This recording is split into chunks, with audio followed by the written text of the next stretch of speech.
Well, let's go and talk about New Year's resolutions. And of course, over the course of the Christmas and New Year break, a lot of people have time to go and put their feet up and reflect on what the year was and what may lie ahead. Of course, that includes when it comes to the employment outlook, to go and find a bit of a discussion as to what you should consider as an employee moving forward, particularly if you're looking to go and change careers. We've got Joydeep Hall from People and Cultural Strategies joining us back on the show. Joydeep, it's good to go and see you. It's been a while since we've had a chat.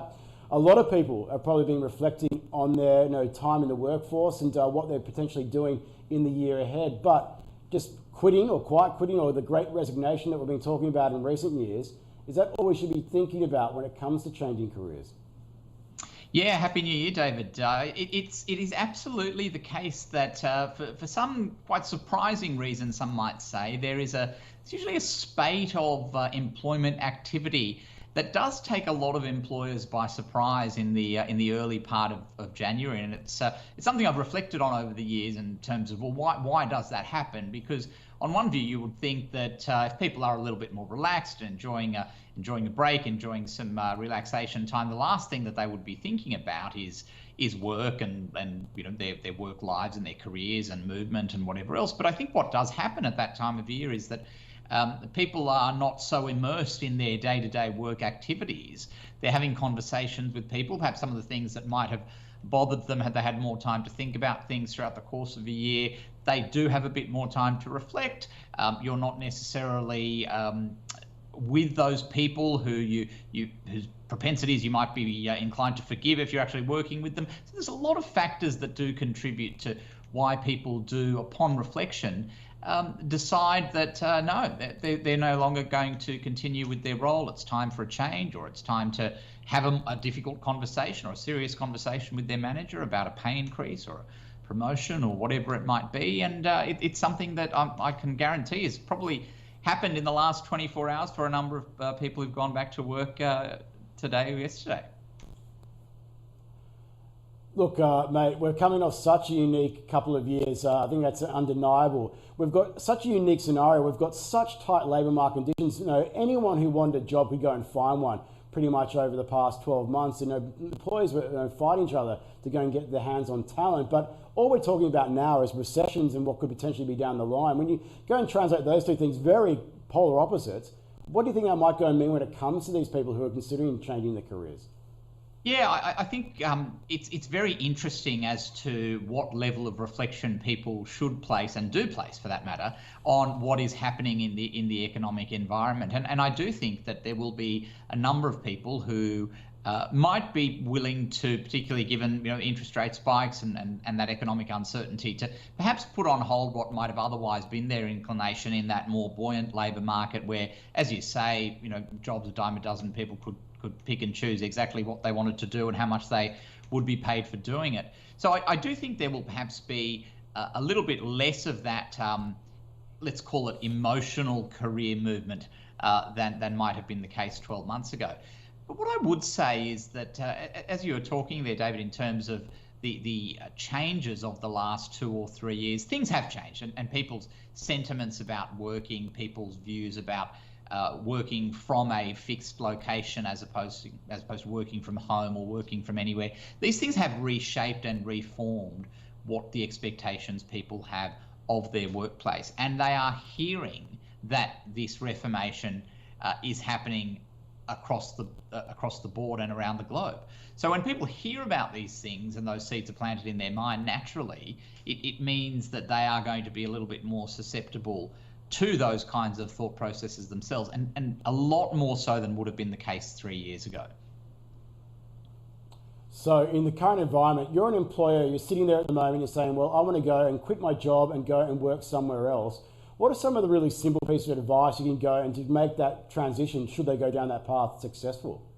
Yeah, I think the most important advice for employees who might be considering a move or might be in a headspace where they're a little bit unhappy or aggrieved by something, always important to understand that the grass is not greener always on the other side. Sure, there will always be a level of excitement and enthusiasm in what's referred to as that honeymoon period, where you first make a shift and you know, you're the new kid on the block, and you're spoiled and rewarded and treated like royalty in the first few weeks or months, perhaps in a new job. But that will quickly wear off. And what I think people often forget is that there's a lot of value in the relationships that people have built up with those for whom and with whom they have worked at a particular place. And often people forget that in the name of a pay increase that might be, you know, 3, 4, 5% more than what they're getting. And understandably, in economically tough times, that's a relevant consideration.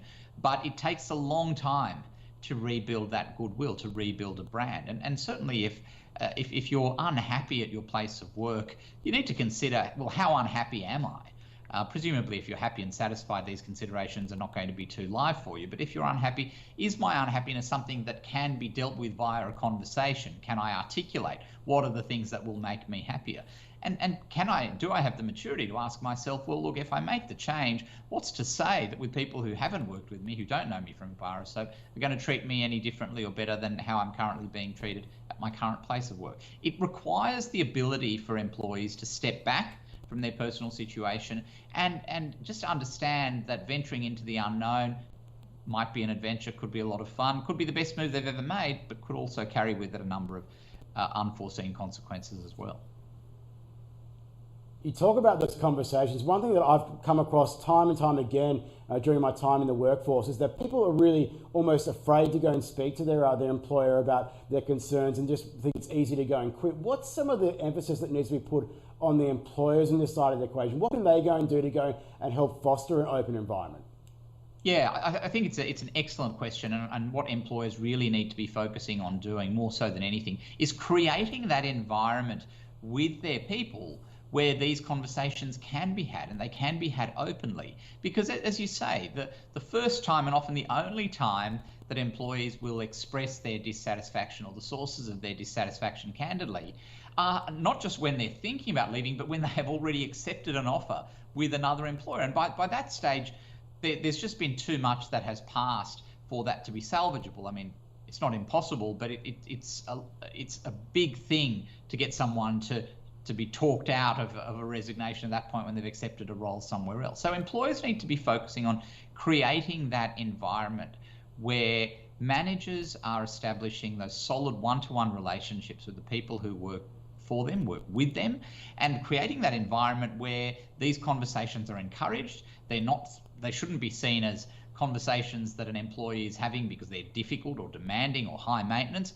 They may be part of the case, or in fact the whole of the case, but the environment that the employer should create is one where they are not putting the employee in a situation where they've got no choice but to consider alternative career options because they don't feel that they can talk to someone about it. And then, of course, it's ultimately up to the employer to decide, well, if something is put to them that would keep an employee or a group of employees, is that something that they can do?